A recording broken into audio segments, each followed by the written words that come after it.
देखिए, हमने सरकारी कर्मचारी और अधिकारी जिन्होंने विकास की गाथा लिखी है, पहले उनके लिए 1 महीना बजट का प्रावधान किया कि इनको हमने ओल्ड पेंशन देनी है। उसके बाद हमने ओल्ड पेंशन स्कीम को लागू किया। इनकी तरह नहीं किया, हमने घोषणा कर दी देनदारियां देनी है कि अगली सरकार आएगी तो देते रहे। हमने अपने दम उस पर किया। जो भी हमारी योजना आगे आ रही है उसके लिए पहले बजट का प्रावधान किया जा रहा है, बजट के प्रावधान के बाद उस योजना को लागू किया जा रहा है। जल्दी एक योजना आने वाली है जिसमें हमने बजट का प्रावधान कर दिया गया है और उस योजना को लागू कर दिया जाए। नहीं, मैंने तो ये कहा है कि ये परंपरा को तो खत्म करना पड़ेगा ना किसी को तो खत्म करना पड़ेगा। वो आप दोष दे रहे कि पिछली सरकार के समय ऐसा हुआ था, वीरभद्र सिंह जी की सरकार के समय हमने देनदारियां पूरी की। उनके बयान आते हैं कि हमने जो संस्थान खोले थे हमने उनको शुरू किया। हमें संस्थानों को मजबूत करना है, कमजोर नहीं करना है नए संस्थान खोलकर। अब कोई हॉस्पिटल कंपाउंडर के सहारे चल सकता है? आपने सीएससी खोल दी, कंपाउंडर के सहारे खोल दी, और कोई रीजनल हॉस्पिटल खोल दिया, वहां से 2 डॉक्टर ट्रांसफर करके पीएस और 100 बेड का हॉस्पिटल बना दिया। चल सकता है? वो संस्थान भी गया और ये संस्थान भी गया। तो इस दृष्टिकोण से हम आगे बढ़ रहे हैं और हमने फैसला किया है कि जो भी होगा समाज के हित के फैसले होंगे। कड़े फैसले हमें व्यवस्था में परिवर्तन करने के लिए किए हैं।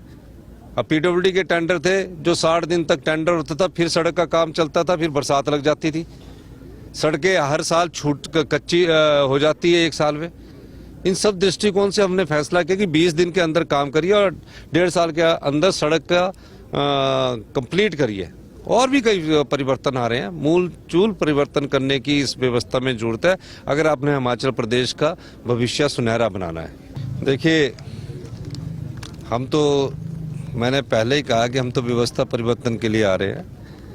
हमने फैसलों में विश्वास करते हैं और फैसलों को अमली जामा पहनाने का दायित्व हमारा है। मेरा ये मानना है कि हिमाचल प्रदेश की अर्थव्यवस्था को पटड़ी पर लाने के लिए हमें कड़े फैसले करने पड़ेंगे। मैं पूर्व मुख्यमंत्री जी का बयान पढ़ रहा था। उन्होंने कहा कि जो 11,000 करोड़ है वो देनदारियां हैं। देनदारियां भी कर्ज ही होता है, वो हमने ही देना है।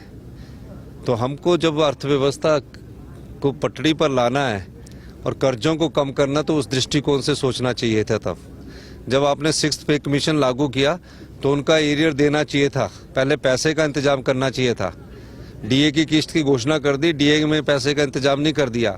आए दिन कर्मचारी हमारे पास आ रहे हैं कि हमें दीजिए, लेकिन फिर भी हम ये वादा करना चाहते हैं कि जो भी हम हिमाचल प्रदेश के हित में फैसले करेंगे, आम जनता के हित में फैसले करेंगे, गरीब जनता के हित में फैसले करेंगे, समाज के अंतिम व्यक्ति तक हमारी सोच पहुंचे उसमें फैसले करेंगे। क्षेत्र की राजनीति में विश्वास नहीं कर सकता। ये बात सही है कि कांग्रेस से 40 साल बाद हम मुख्यमंत्री के रूप में मिला है।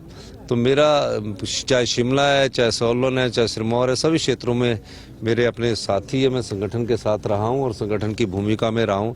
जब भी जीवन काल के जिस भी युवा पीढ़ी में पहुंचा उस समय मुझे ये सारी चीज़ें मिली है। तो मेरा काम हिमाचल प्रदेश में समान विकास का है और अर्थव्यवस्था को पटड़ी पर लाने का। बहुत बहुत धन्यवाद।